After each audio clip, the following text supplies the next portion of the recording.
During World War II, many women in Washington state had roles in the war. A new award-winning documentary, During the War, Women Went to Work, illustrates how those women changed the world for the women of today. The documentary was put out by Olympia's Bristol Productions, and joining us today is their executive director, Karl Schmidt. Karl, thanks for being a guest on Northwest Notebook. Well, thank you. This was a real labor of love. This wasn't a documentary that was put together overnight, was it? No, it's been altogether, it's been about a 12-year process. Started in 1995, and it was kind of the dream of a group of vets out of Olympia, Washington. Tell us why the stories of these women are so relevant today. Well, a lot of it is people lose perspective, and this kind of sets the groundwork, gives them a retrospect to look back and see about some of the rights that women have today, where those came from, and to give women, men also of today, an idea that it always hasn't been the way it is. What was so interesting about going back and talking to those women during that era? What did you find out? What common thread did they all have? Well, I think one of the biggest common threads I found was a humbleness. They were a very humble generation, it seems like, and these are very broad brushstrokes, but very different than today. Both the men and women, whatever the job was, they went and did the job. They got done with the job. They didn't care about who got an award or recognition or whatever. They just did it, and then they came back to try to run the country the way it had been run before. They were a spoke in the wheel. Exactly. And incredibly strong. Amazingly strong, yeah. They didn't think twice about a lot of things. They just had visions and dreams, I guess. And they just did it. Yeah. Is there a particular story that comes to mind through all your research that is just indelibly marked in your mind? One of the ones that didn't even make it into the video was about a woman who had been to Germany, and she went in with the occupation, and she said one block it would be destroyed, one block would be perfectly, nothing had been destroyed.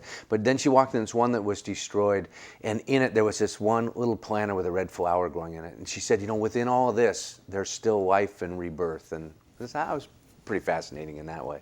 You're making this video available to public schools here in Washington State. So what's that process like, and how successful have you been so far in doing that? Well, getting it into the schools, we've been pretty good about doing that. We have a website, wwiihistoryclass.com, and on that the complete video is there in chapters with lesson plans for the teachers to use. Now there are going to be more lesson plans added. We've done some conferences with social study and history teachers. We're doing some mailings, and now we're entering film festivals and trying to get some more distribution so it gets out there that more people see it, word of mouth. And you've already won an award for this film, correct? Silver Telly. And tell us about that. Silver Telly, the Telly Award, about 13,000 people enter. You're scored, so you aren't competing against each other, but you're against major corporations and things of that sort. 7% of those within your category, and ours being documentary history, get the Silver Award, which is the highest of the Telly, and that's the one that we won. How did you come up with the idea of doing this film? It was a group of veterans who worked on getting the monument built on the Capitol campus, the World War II monument, started this whole dream. And they came to me and they said, hey, we would like to do like Ken Burns' Civil War, but we want to tell our stories in our words before we pass away. We don't want to glorify war. That was one big consideration people had. They just wanted to tell their stories of who they were, what they thought, what they felt, things like what they ate, where they went to the bathroom. And that was one of the common themes that ran through it, bathroom in the war, so. There really has been a World War II renaissance of late. You and I talked off camera briefly with Flags of Our Fathers and Letters from Iwo Jima, those Clint Eastwood films. What do you think it is about World War II that resonates with the people of today? It's hard to tell because our generation, I'm 49 now, I think some of it is looking at these people that started to build our country again. I mean, there's a certain change in history that happened there.